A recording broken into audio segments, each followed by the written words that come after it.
Olá pessoal, então vamos a mais um vídeo de projeção extrafísica ou projeção astral.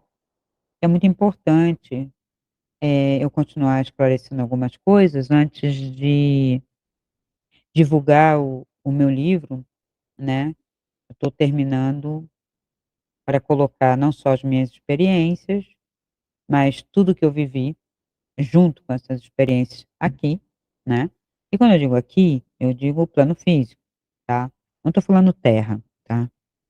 E esse é um problema bem sério que, de uns tempos para cá, vem se intensificando e toda a bibliografia que já existia sobre projeção astral, contando começa com as EQMs, né, claro.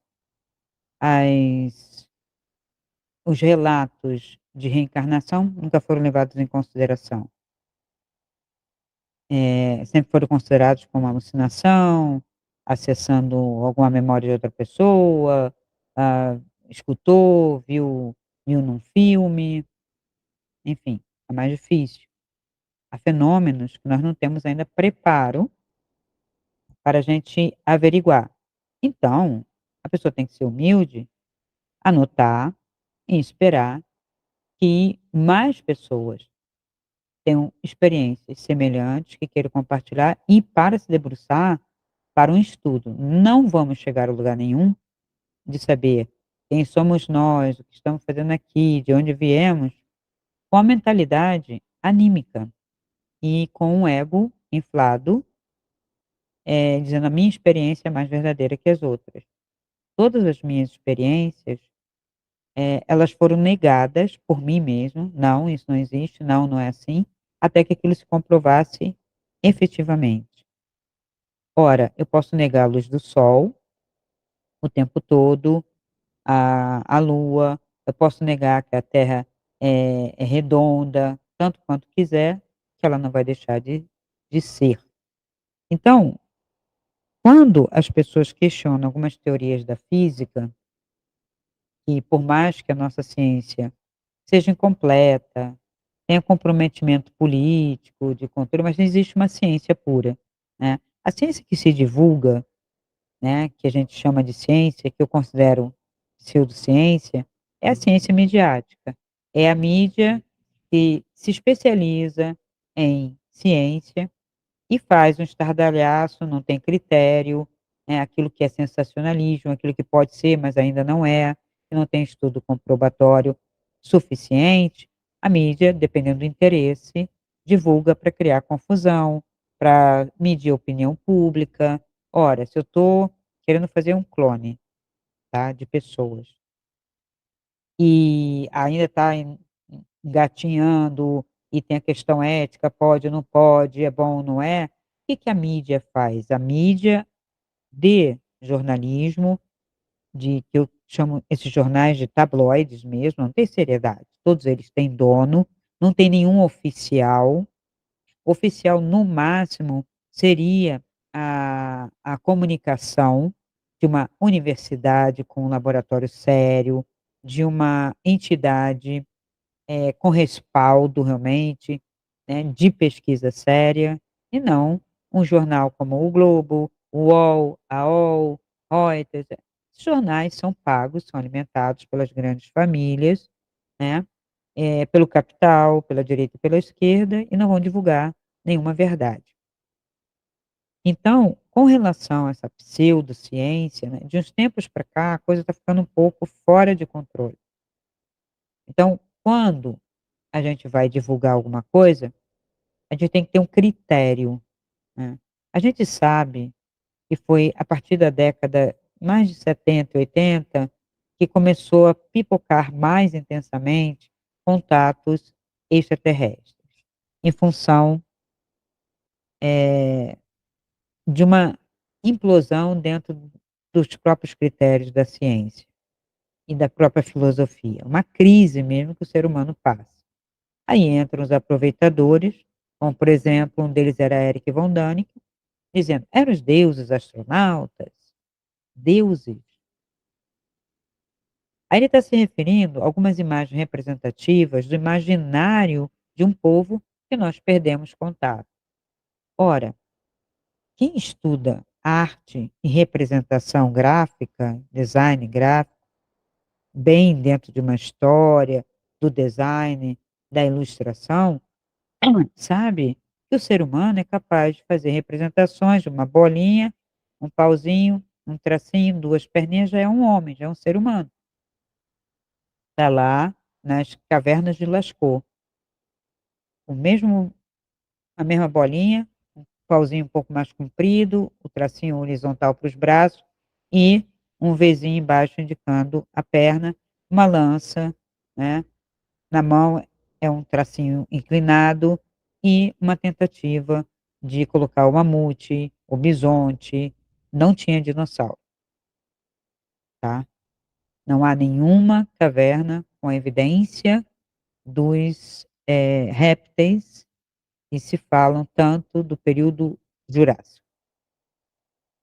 Mas temos mamíferos sendo caçados, né, mamutes, bisontes ou bisões e, né, que seria um boizão, javalis, né, com presas grandes sim, maiores do que as que ficaram depois. Então a gente percebe uma evolução na natureza, percebe o homem nessa interação e numa tentativa de representação. Para mostrar para o outro, para desenhar, para contar, a linguagem era diferente, não tinha linguagem, a gente não tem evidências mesmo disso, nós especulamos. E através da especulação, montamos, pela liberdade que nos demos e nos damos, eu posso contar a história do meu jeito. Então eu começo a imaginar que aquilo era para um ritual, ou aquilo era para contar para alguém, não há consenso. Onde não há consenso, não é científico, não posso me basear totalmente. Fica como hipótese, para poder pensar a posteriori, tá. Então vamos ser um pouquinho sérios nessa questão, se realmente estamos querendo investigar quem somos nós, de onde viemos, para onde vamos, se isso é temporário, o que que é esse corpo, o que que não é. Precisa de ter uma interdisciplinaridade e uma multidisciplinaridade com muita ética para se chegar a algum lugar. Não é canais do YouTube, com animismos, com pessoas das mais diversas, formações, intensidades, controle mental ou não, né, pessoas com discernimento ou não, relatando casos, que a gente vai chegar a algum lugar. É como se a gente abrisse um grande livro de contos e quisesse fazer a história da Terra a partir dos livros de contos. Nem a Bíblia dá conta. E é um baita livro que vem influenciando, né, eu tenho contado para vocês, desconstruído algumas coisas, ele tem muitas histórias, mas aquelas histórias não são coletivas, elas são de um povo, de uma época, de um momento, não é o divino, não é Deus, eles elegeram Deus, criaram Deus, o monoteísmo tem data, tem motivo, tem intenção, então não é assim. Então nós não temos Deus? Não. Temos deuses, temos intermediários, temos seres melhores, mais potentes, menos potentes, por isso que eu uso a expressão do portento e o portentoso, né. Aquele que é o portentado também, é aquele que adquire através de um contato, o portentoso é aquele que por si só tem o portento, que é o poder, né, estou usando uma palavra grega, né. E isso é muito sério, gente. Se a medicina, a ciência vem se debruçando sobre o corpo humano, estudando, estudando, estudando, e estuda todas as partes, mas quando junta vira um Frankenstein, e vira um Frankenstein como concepção, como tratamento. Eu estou tratando de um Frankenstein, por quê? Porque eu estou colocando partes separadas. Eu tenho que ver o todo, então eu tenho que ver a parte o todo, a parte o todo. Só que esse movimento de análise, decomposição e síntese é o mais difícil. Até porque, para eu fazer uma boa síntese, eu tenho que eliminar coisas que não ajudam nem acrescentam. Mas esse movimento do ser humano é difícil, porque existe um filtro chamado o filtro egóico, da soberba, do orgulho, da vaidade. eu pesquisei, eu disse, eu fiz, né. Quando eu vim relatar no canal do Afinal que Somos Nós, eu procurei, até porque eu vi um médico junto com o físico. O médico poderia garantir o quê? Que não havia droga, que não havia um distúrbio mental, porque veja, o que mais tem hoje são síndromes e distúrbios mentais, tudo relatado. Tá, tá. A criança é um pouco diferente, autista. Não estou dizendo que não existe autismo, claro que existe, mas muita criança está sendo, diagnosticada com autismo sem ser, inclusive, adultos. O temperamento introvertido, né, intuitivo e introvertido, que o Jung já tinha denotado, vai ser classificado com a pessoa autista, mas não é. Ela tem um temperamento, um tipo de personalidade no mundo, porque nós não somos um modelo só. Então tira essa coisa do um e vamos, descrever a variedade e ver até onde vai, né, o que é uma síndrome, o que é um distúrbio, o que não é, aonde passamos limites, por que passamos. Então tudo isso tem que ser ainda muito, muito estudado. Ora, muitas pessoas são, classificadas como esquizofrênicas quando ouvem vozes. Sim, diz que existe esquizofrênico que sofre realmente, que as vozes não saem da cabeça dele, mas são sem ordem, aleatórias, não são completas, não acrescentam nada, não dizem coisa com coisa, que pode ser realmente um distúrbio mental, que ali, sabe, tem algum curto-circuito, vamos dizer assim, em todo aquele processo elétrico, né, não é magnético, é só elétrico do cérebro. E, como não estamos sozinhos, como temos já algumas evidências de que existe uma realidade paralela, e quando eu falo realidade paralela, não seria nem bem paralela, ela é intercomunicante, são as vibrações, os estados, da matéria e do ser, que pode ser físico, extrafísico, ele é menos denso e mais sutil e por aí vai. Matérias que não conseguimos ainda dar nome. Então, matéria física e o corpo astral? Existe um duplo etérico, né, que é uma cópia disso aqui, e não é o seu corpo vital. Seu corpo vital é apenas, não é um corpo, é apenas a linha de energia que está em volta de você, que denota o seu estado de saúde, principalmente física e mental, né. Como que eu sei isso? Que as pesquisas foram feitas com a máquina Kirlian, muitas e muitas e muitas, com relatos, relatos, relatos, eu mesmo comprovei isso. Na foto eu tenho, estou até buscando essa foto, eu falei para vocês, outro dia eu encontrei, acabei perdendo de novo, mas vou trazer o meu dedo antes e meu dedo depois. Eu não estava fora do corpo, tá. Eu fui para aquele laboratório que nós montamos lá no 12º andar da UERJ, para fazer essas experiências, tinha máquina Kirlian, tinha uma série de experiências com som, com luz, com diversos elementos, planta, animalzinho de estimação, né, para a gente poder fazer as experiências com a Kirlian para comprovar alguma coisa, tentando comprovar, ou pelo menos denotando o que a gente percebia, como cientista mesmo, né. Então esse foi um momento da minha vida, né, eu estava estudando na letra, estava fazendo as minhas coisas, mas eu ia para lá, né, 3 vezes por semana, para no final do expediente, que ainda ficava aberto, né, a UERJ sempre teve um funcionamento noturno, e a gente ficava lá no laboratório, antes de eu ir para casa, para poder fazer essas experiências. No princípio, eu até pensei que seria uma espécie de parapsicologia, depois eu percebi que não, é algo ainda do corpo físico, a gente tem que denotar. Então, pegávamos, né, alunos, perguntar: "Quer participar? Quer", né, então tinha os questionários, saber se a pessoa é tímida ou não é tímida, se tem problema, se não tem problema, se tomava porque naquela época eu tomava remédio bem menos do que se toma hoje, mas tá, eu estou falando da década de 80, tá. Então esse trabalho, sempre foi muito consciencioso.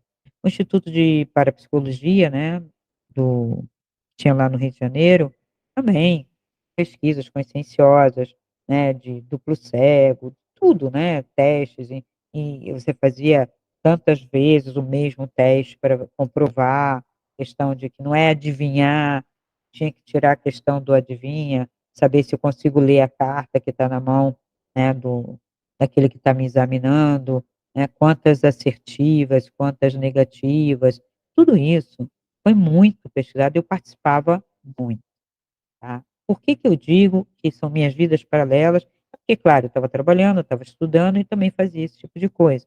Hoje, né, fala: "Não é possível". Não é possível, é possível sim. Primeiro, não tinha rede social, não tinha celular, eu não via televisão, não me interessava, não perdia tempo em filme enlatado americano, em entretenimento de ficção científica, sempre me incomodou. Eu não quero a ficção científica, eu quero a ciência. Tá. Então esse foi um ponto muito bom de decisão minha, tá. Enquanto primo, irmão, a galera da faculdade tudo curtia a ficção científica, filme catástrofe de todos os tipos, eu não perdia meu tempo, nem meu dinheiro, tá, com esse tipo de coisa. Por quê? Porque essa mente aqui, ela é como uma espécie de mata-borrão que, capta tudo e imagens, elas ficam. Tanto é que a mídia sabe disso e usa imagem, quem fala mais de 1000 palavras, quanto mais, intensa ela for, manipulada, vai ficar gravado no seu subconsciente, seu cérebro mesmo. Então, aí você vai sair do corpo, fazer uma experiência, e você está cheio daquilo. Vamos dizer, cheio de ficção científica. É alien, é ET, é nave espacial. O que que você acha que você vai ver do outro lado, se você ainda não tiver um critério realmente de projeção astral? E a projeção astral ela é muito clara, tá. E eu trouxe aqui, a projeção extrafísica, você vai ter que sair com consciência para o lado do corpo, para depois sair, ir para outro lugar.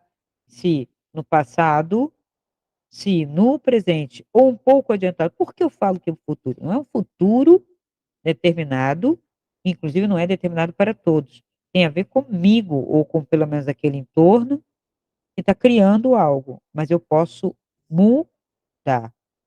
O futuro eu mudo. O passado, se eu mudar, eu mudo o presente e o futuro.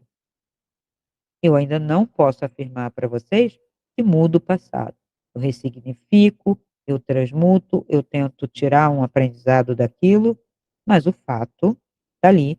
E se eu eliminar o fato, eu elimino a minha experiência, eliminando minha experiência, eu elimino a minha maturidade, porque ela não pode vir do nada. Então vamos dizer que eu fui uma pessoa que sofri com a perda do pai, com algumas violências domésticas e tal, e aprendi a me fortalecer, a me defender. Aí eu vou lá, não gostei, e vou eliminar aquilo, eu vou ter um pai e mãe perfeitos, que não batem, meu pai não morreu, participando. Que pessoa você? A mesma? Não. Então, ao eu tentar mudar o meu passado, eu vou mudar a mim enquanto um ser fortalecido, inteligente, com estratégias, com, conhecimento para ajudar outras pessoas que sofrem esse tipo de, eh, situação, violência doméstica, né, ausência de pai, seja porque abandonou, seja por morte, seja por divórcio, seja até por outras situações, né, que hoje a gente tem mais situações, né, horríveis, mas tem mais situações, porque assim, parece que o ideal, né, o perfeito e verdadeiro é um modelo só, e também não é, mas elegemos, né, o pai é ali, a mãe é ali, o modelo perfeito de saúde, né, de família, Mas existem muitas inferências. Não que sejam tão ruins, mas tem muitas inferências. As pessoas são diversas, né, mas pode ter um contingente que segue um determinado modelo, assim como a gente tem um contingente que está vivenciando, não sei se escolheu, mas vivenciando outros modelos. Então quando eu faço, né, uma análise disso, né, eu percebo que tem vários tipos, vamos dizer, de família, tem vários tipos de pessoa, as experiências extrafísicas, elas vão estar muito com esse filtro de cada grupo, de cada pessoa.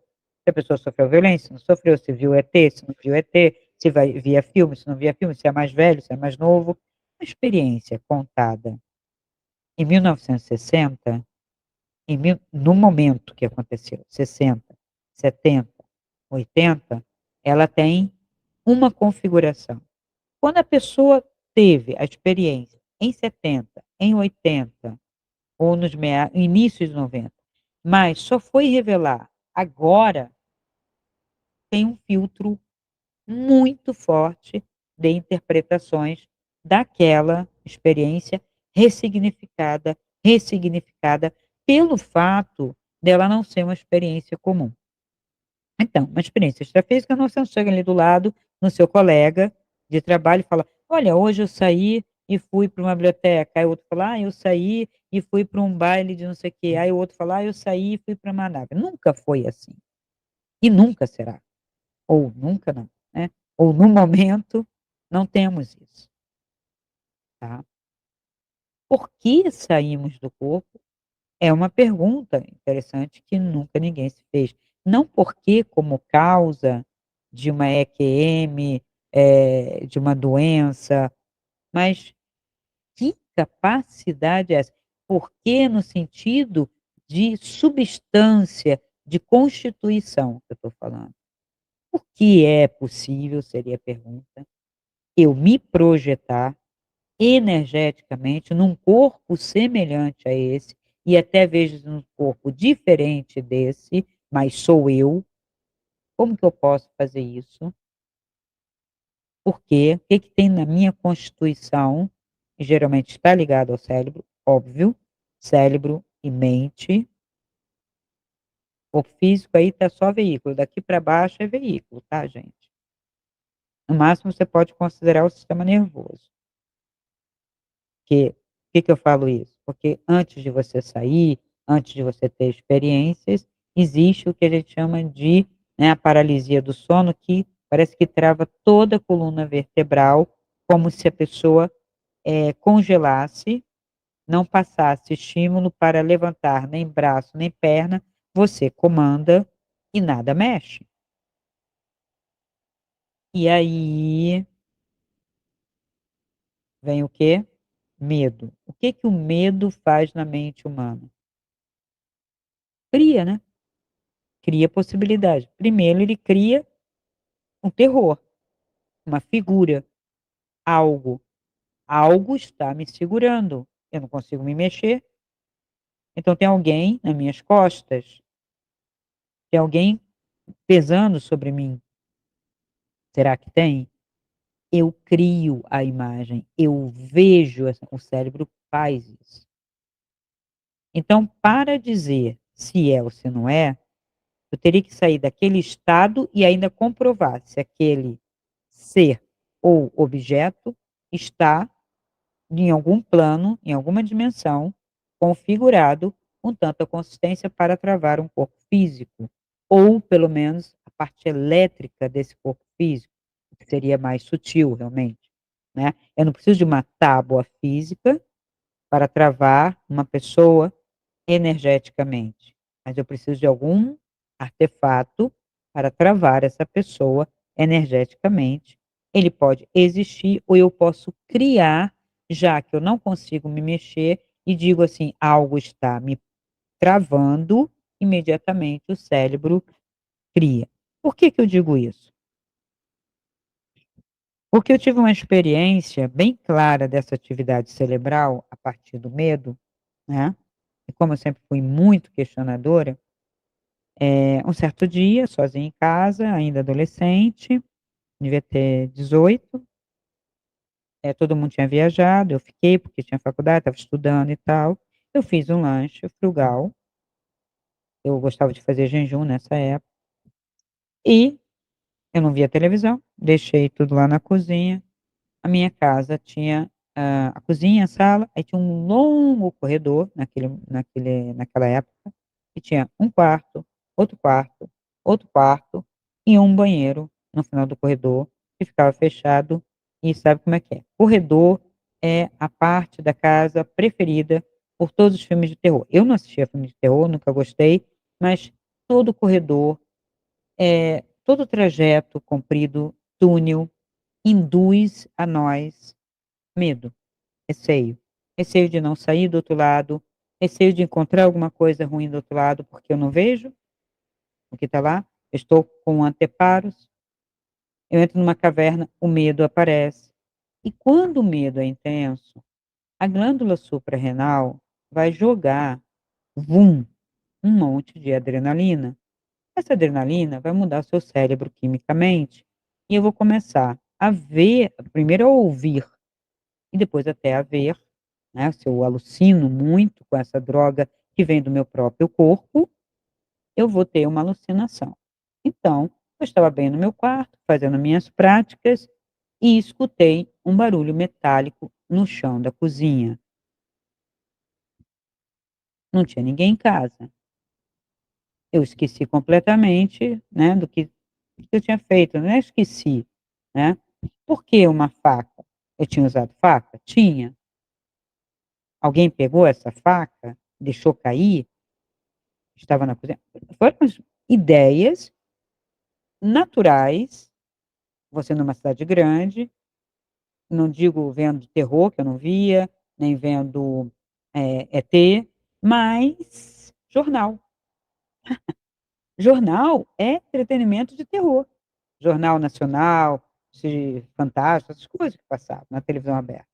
Eu via assim, ela passando, às vezes parava para olhar, mas não me detinha. Mas você vê nos jornais, assalto, a menina, principalmente sendo mulher. Talvez sendo homem não tivesse tanto medo. Mas como mulher, opa, entrou alguém? Como assim? Eu estava no sétimo andar. Como assim? Sétimo? Não, era nono. Estava lá em cima, no nono andar. Aí, poxa vida, será que entrou e eu não vi? Entrou pela a varanda da cozinha, era uma área muito grande, mas parecia que ia entrar com uma Teresa, com uma escada, ser Homem-Aranha, mas na hora você não pensa, porque a adrenalina impede você de pensar e vai acessar o seu reptílico. E o reptílico vê o quê? O monstro, né, o bicho lá fora da caverna. Isso é do tempo do paleolítico, gente. Esse cérebro vem se desenvolvendo, né, até chegar ao córtex. Então, né, naquela configuração, é 2 possibilidades: ou correr e esconder, ou ficar e enfrentar. Para mim, ficar e enfrentar não foi a possibilidade primeira. Primeira foi correr, não tinha para onde, me esconder. Esconder aonde? No quarto.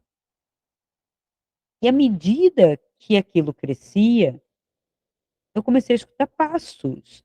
Sério, eu, a pessoa mais, assim, né, que eu conheci mais racional, escutando passos, eu falei: "Tá vendo? Então realmente entrou alguém". E os passos vinham e não acabavam. E aí entrou o dado que eu falo, que eu nunca abri mão do meu racional, bem matemático até, eu amo a matemática, eu comecei a contar os passos. E aí eu falei: "Tá demorando demais". Já tinha atravessado o corredor, também não era tão grande assim. E eu escutava aí quando eu percebi que os passos não terminavam, eu tive aquele clique: "Burra, tem alguma coisa que não tem nada a ver com não tem ninguém ali". Aí eu saí de trás da cama, né, do meu esconderijo, entrei no corredor, olhei, não tinha nada para um lado, para o outro, e claro, eu fui até a cozinha. Quando eu cheguei na cozinha, a faca estava no chão, uma faca metálica totalmente, né, daquelas antigas só de metal, né, de aço inox, e o papel, que a gente comprava pão embrulhado de papel de padaria. Ele abria, né, um papel simples, eu amassei assim só e botei a faca em cima. Quando esse papel foi abrindo, essa faca escorregou e caiu no chão. Eu me xinguei muito, né, mas aprendi e foi bom, porque a minha atividade mental, dali para mais, foi sendo desenvolvida. Eu mesmo não foi download.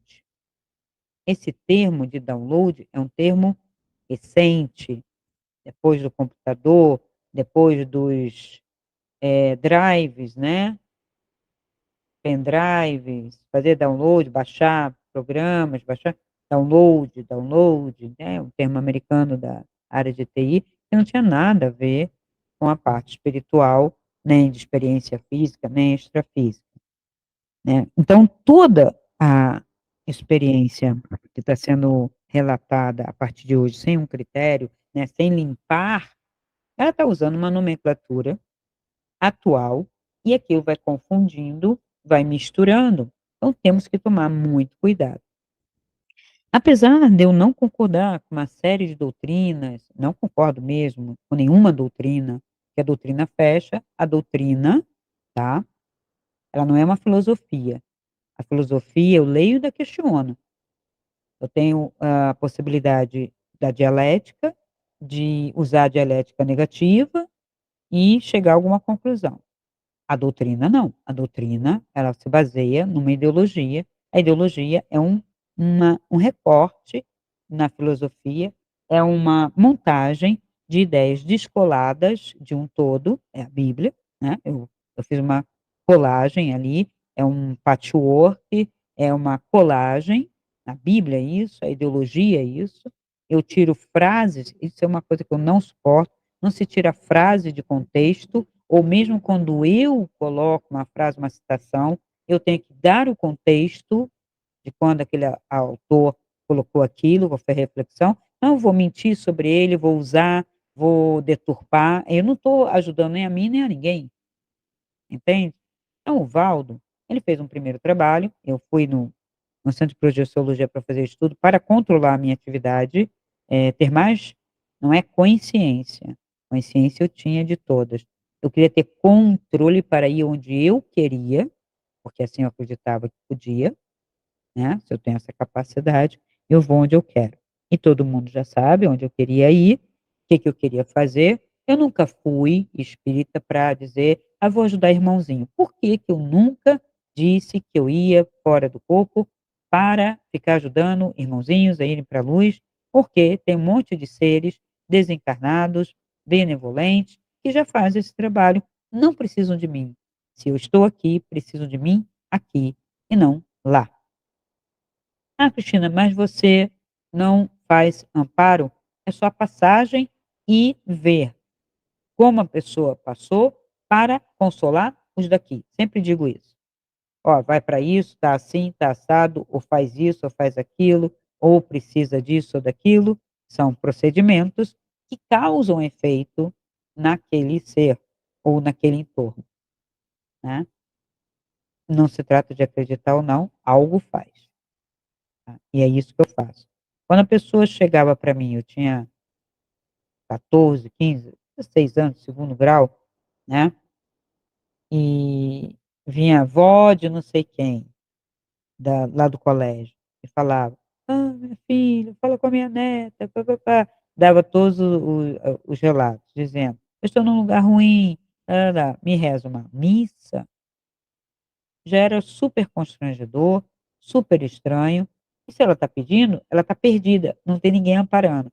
Eu nunca fui amparar, nunca ninguém me disse para amparar, eu fui lá, avisei, avisava, era constrangedor, mas avisava: "Reza uma missa para sua avó veio falar comigo", eu falava em sonho, tá gente, para poder minimizar o bullying, tá, e o preconceito.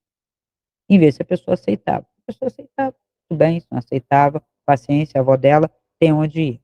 Eu sempre digo, os espíritos, os seres, né, vamos dizer, eu não gosto de espírito, porque espírito para mim é outra coisa, né, até filosoficamente é outra coisa, os seres desencarnados, né, os extrafísicos, estão encaminhados, não estão encaminhados, principalmente não encaminhados, e me parece que muita gente está desencaminhada, não porque não haja caminho, mas porque tem rebeldia, tem arrependimento, tem rebeldia, tem culpa, então a galera fica presa, ou porque está apegada também. E isso existe, e todo centro espírita lida com isso, né, a maior parte, seja de que denominação for, é porque uma série de seres que dizem que tem aí enviando luz e fazendo download, não está fazendo nada. Então, a gente já tem um animismo aí. A gente tem 2 versões, né, de fatos semelhantes. Eu saio do corpo, encontro obsessores, encontro pessoas assim, sabe, não tem ninguém para cuidar, eu tenho que cuidar. O outro sai do corpo e diz: "Nós somos cuidados o tempo todo, vamos para a nave, somos, escaneados, somos não sei o quê, blá-blá-blá". Que isso? É uma elite que vai para lá, e esse pessoal todo que se dane?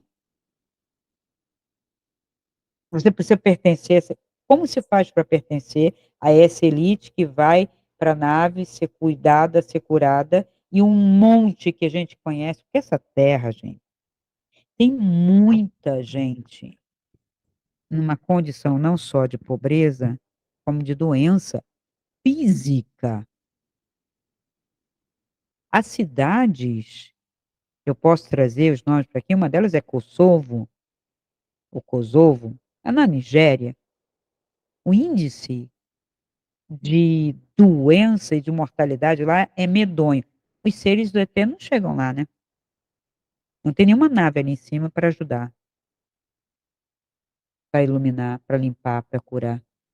Porque quem disser que vai ter, é mentira, porque ali só morre. Ali só se morre. Em outros lugares também.